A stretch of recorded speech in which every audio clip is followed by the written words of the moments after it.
Hi, in front of me I have little Tikes Tobi smartwatch, and I'm gonna show you how to change the watch face on this device.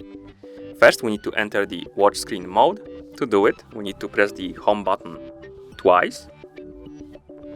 1, 2, and we enter the watch screen mode.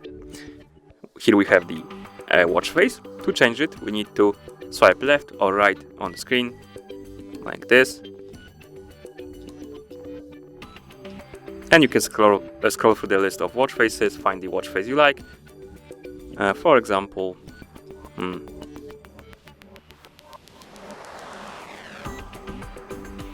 this one.